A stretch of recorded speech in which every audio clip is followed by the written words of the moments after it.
here this next day, and we're gonna go raise the front of this car finally. So I've been lounging around all day, and so we're gonna go get it done. I have to say, I was looking at the pictures of the car, and it looked pretty badass. I liked it. I like that rake like this. It looks good like this, but it's gonna scrape like crazy in the front. So we gotta raise the front now. All right, let's get to it.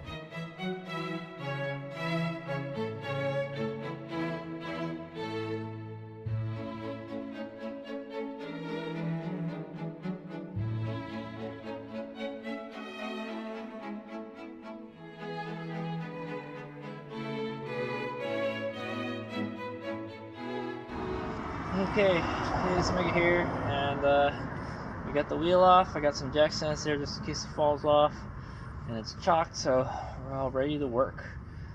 So let's get a closer look at this. Okay, so here we are. So this is what we're working with here. Big old brake in the front. So it looks like we got enough space to get to the front collar here, and it looks like it's way lower than the back. So yeah, you can tell. Look at this gnarled up brake line here. That kind of sucks. So what I've noticed is all the preload collars, when the car is in the air, they can move, but at least they're taking up the slack. But supposedly from the factory, the Feal coilovers are supposedly adjusted for your car already, so there should be no need to do anything to it. Yeah, so anyway, this is how much the wheel droops, just in case you're wondering. That's how much the wheel sags when so you remember it was like one finger, so it's about like a 3-finger take up. Yeah, so it drops about 3 fingers, which is like almost 2 inches. Yeah, so I got a good amount of there's a good amount of travel, actually. Looking at it, there's plenty of travel. So I think it's just too low. It's too low, and it's hitting the fender here. You can see there's hard to kind of see, but there's a lot of rubber up on here. It's been scraping a lot, so we're gonna go raise it a little bit. All right, so first thing to do is I'm gonna clean the threads on the collar, since I didn't have to do that last time because we did that before, for the first time. Okay, so now that we got that out of the way, now that I fixed the brake line, we'll get to working on raising the car. So first thing to do is we're gonna clean the threads. It's kind of dirty, a bit dirty.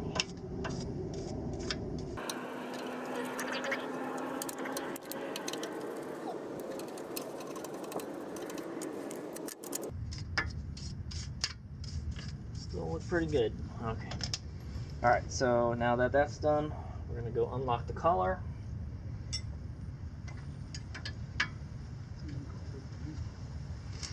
Hopefully it unlocks okay. The steering wheel is moving with it. I don't like that.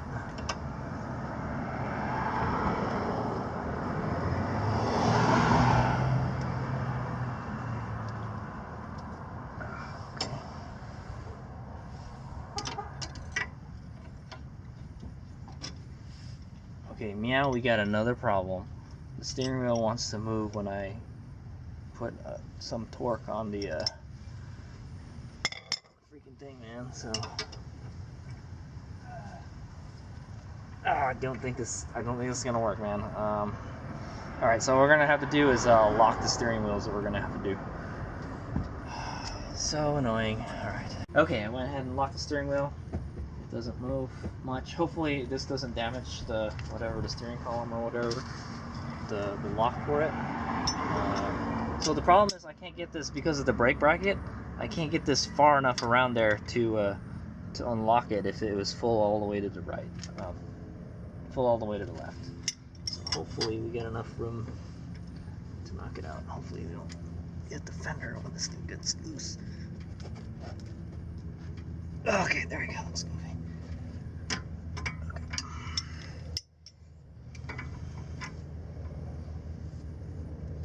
it. Okay. Okay. Whew. Okay, I never cracked that one open yet. That was pretty tight. I feel they over tightened these, man. You shouldn't. I feel that you shouldn't really have to use a cheater bar to get it to lock up, you know.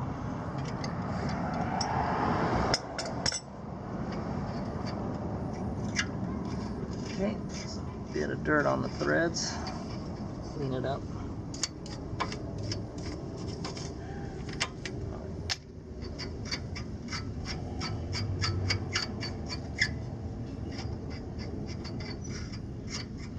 And so we're gonna move the ring up to about, man, this is a lot shorter than the other one. About halfway through the thread or something.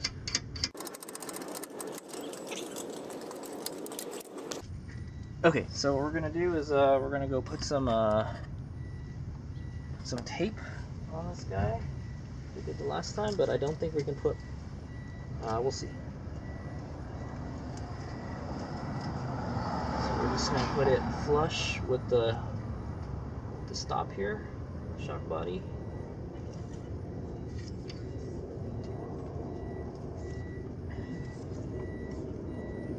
Seems like it's a little crooked, but we'll go off at the front.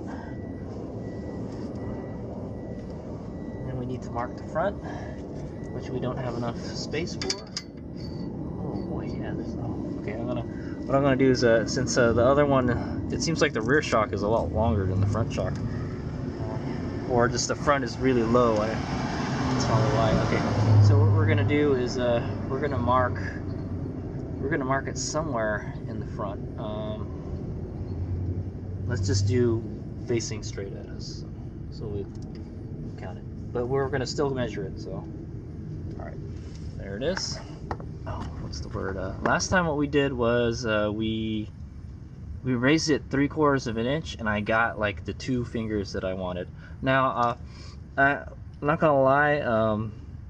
How much you adjust the shock body here, it is not gonna adjust your ride height. So like if you moved it up an inch, doesn't necessarily mean your ride height is gonna go up an inch, because all it does is adjust the length of the shock. There's also there's the arms kind of flex and stuff, and like and then you have the caster and all that, and the camber and all that stuff. A lot of stuff moves. It doesn't move straight up and down, is what I'm saying. So it's very much a trial and error setting the ride height depending on the gap. So what I'm gonna do is since last time we moved it up 3/4 and it was and I got what I wanted, the 2 fingers. I'm gonna do the same thing. I'm gonna just raise it 3/4. So what we're gonna do first is we're gonna measure from here to here. It should be about an inch. So we'll go back to 0.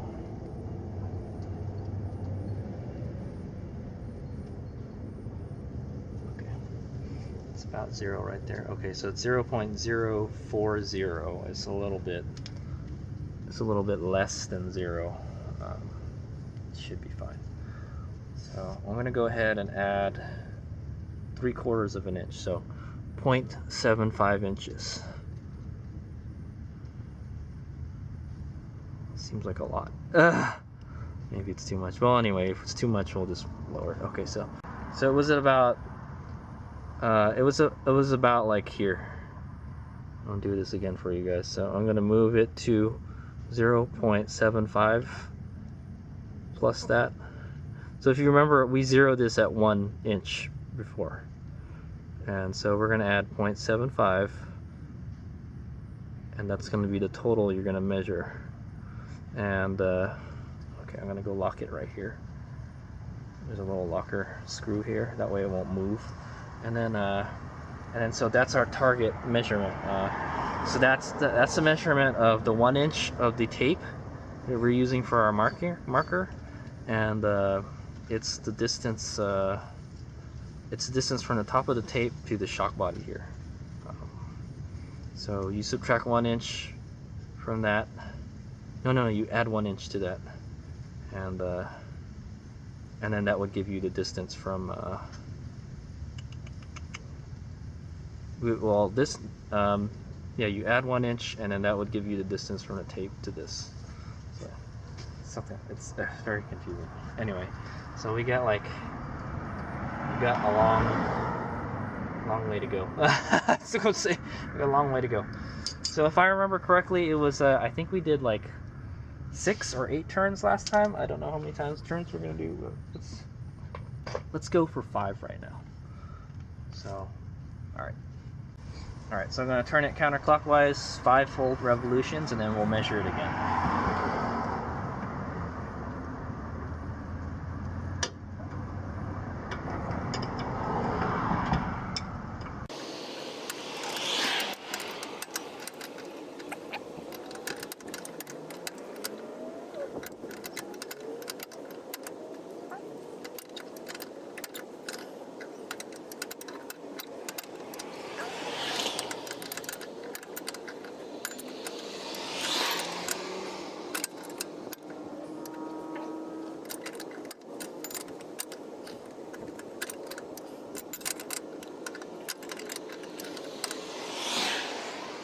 Okay, so I went ahead and turned it 5 full revolutions.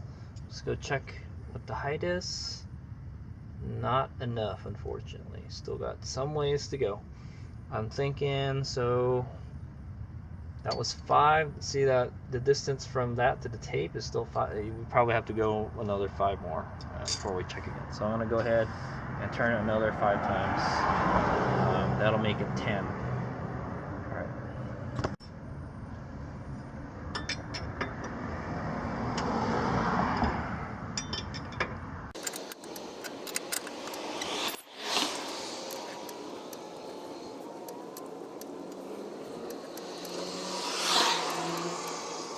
Okay, so it's so funny. So I just realized like I didn't really need to use the wrench to loosen it because it was super easy to turn. I think the back part was harder to turn, so I had to use the wrenches. But I could actually just do it by hand, so it was actually much faster. So I went ahead and turned another 5. That's a 10 total. Let's go check what we got here. We're getting closer. We're pretty close. So let's go ahead and let's do 3 more. 3 more counterclockwise. And since I'm not going to speed up the video anymore because it's super easy to do this.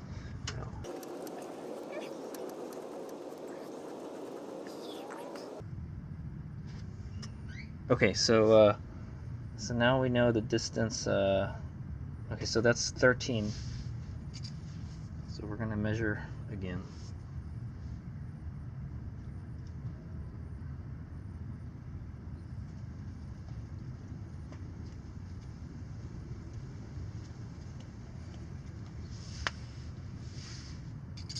Okay, so we're like really close. I'm going to go 1/2 turn.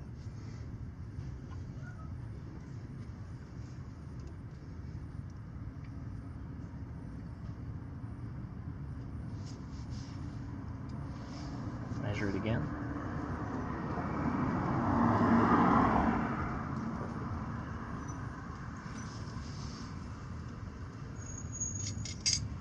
Okay, so to get it 3/4 of an inch from where it is, it took 13.5 turns. So I got to remember that number from yeah. So when I measured it, it was perfect. So 13.5 turns, and I got what I wanted. So 3 1/4.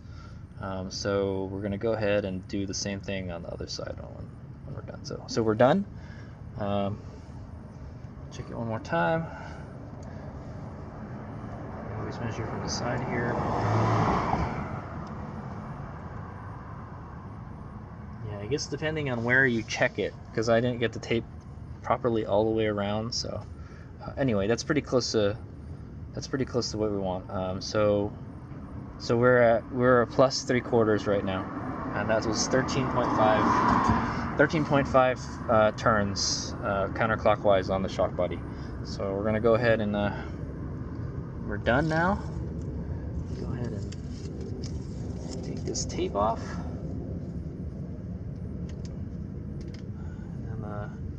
I'll go clean up the threads here a little bit.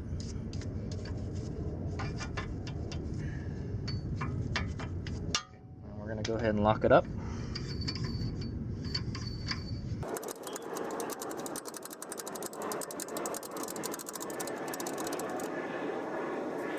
Okay, we're going to go snug up the collar.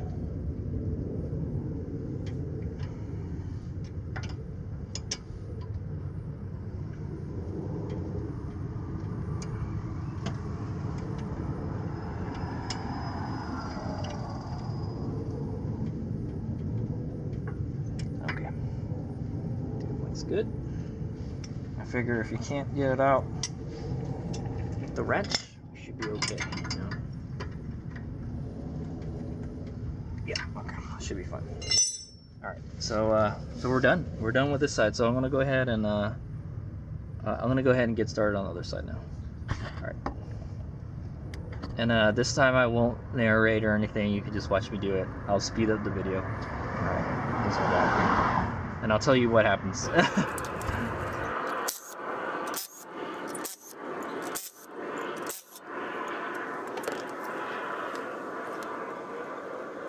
Okay, sorry, it's kind of getting dark, so I got my headlight here to kind of show you what I'm doing.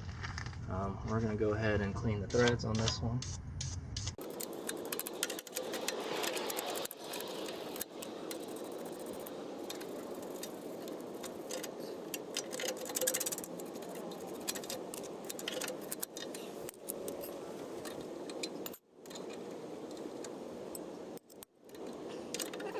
Okay, so on this side I'm having trouble getting the wrench in there. I don't got enough room, it's hitting the bumper, so what I'm going to do is I'm going to turn the steering wheel the other way. I think I turned it the wrong way. All right. Okay.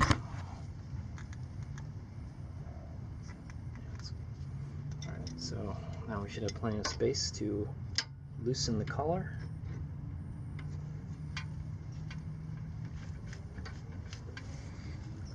Oh, Jesus, really tight.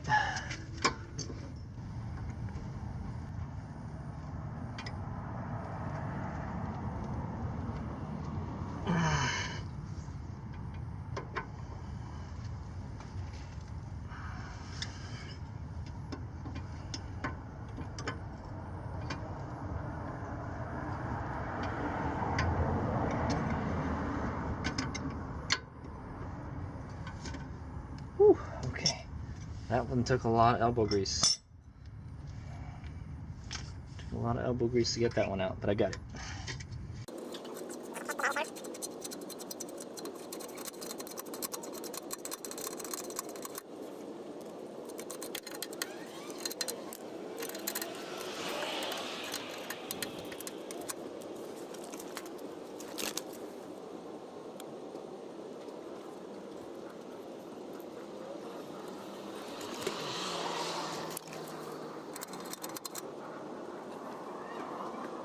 Okay, so I got it to the part where we can start adjusting it. So it was 13 and a half.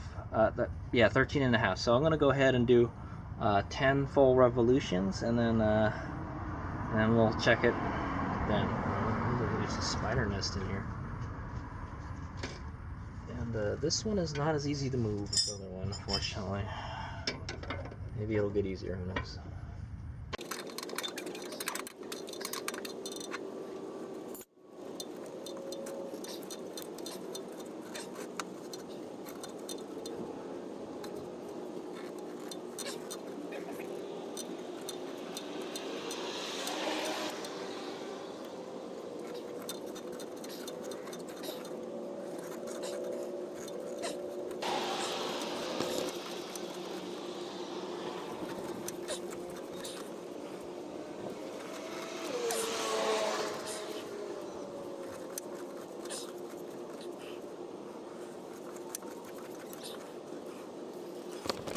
Okay, so I've gone ahead and turned the shock body 10 times, so we're going to go ahead and measure it right now. I'm going to measure it from the left right here.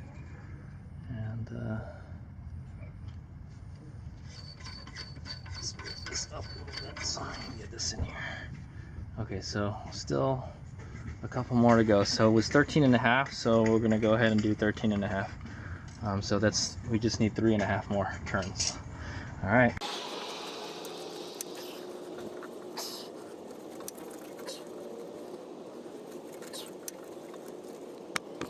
Okay, so this is 13 turns. I'm gonna check it again, and pretty close, I think. And I think I feel that we're right on the money. I don't really have to do any more than that. But let's just go turn it half. And if you're wondering, I'm wearing gloves now because like this one is a lot harder to turn than the other one. The other one was super easy to turn. This one is not. So okay, that should be half turn right there. Check it.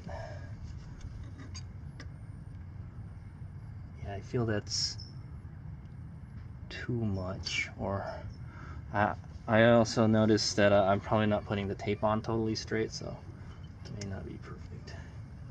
Because this, according to this, are right on the money.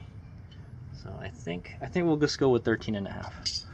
It's cool. I think that's why it's off. You should really measure it from the same point every time. And if we do a half turn, we're not measuring it from the same point. So I think we're gonna go stick with that. All right. So let's go ahead and lock it up. Yeah.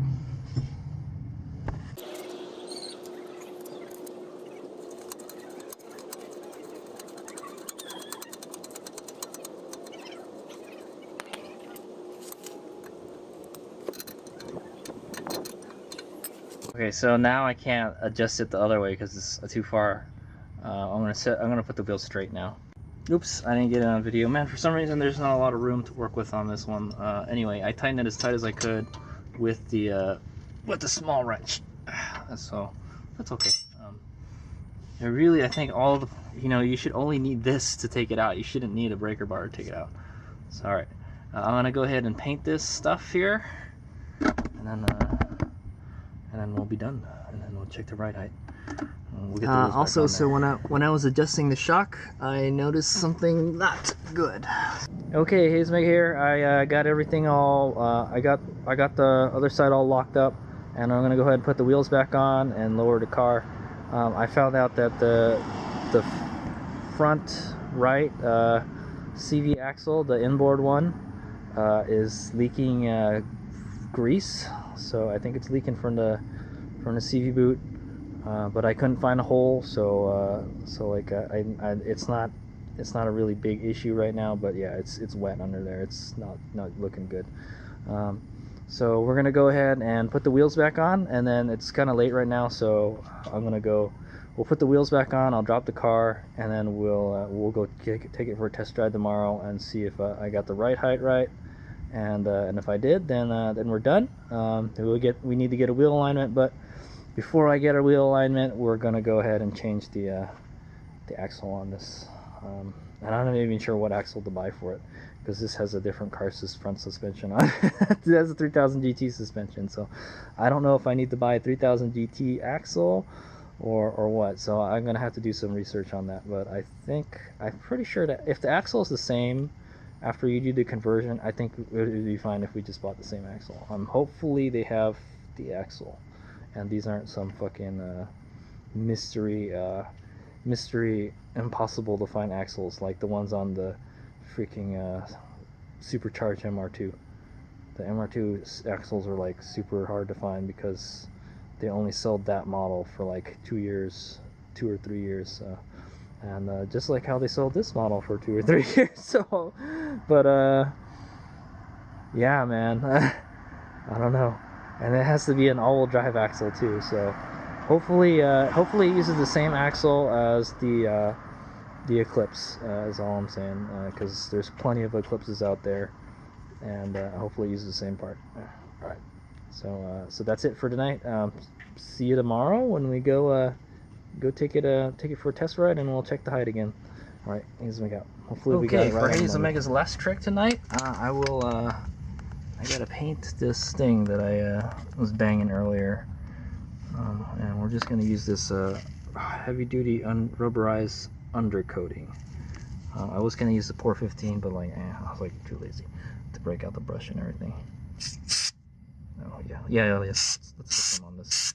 I don't know why it's spraying downward like that. It's kind of annoying. That way we'll see if it's rubbing on that.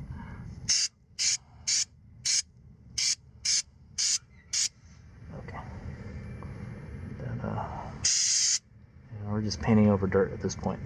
All right, here's the out. So there it is. That is the last thing to do for the front end tonight. Here's the out.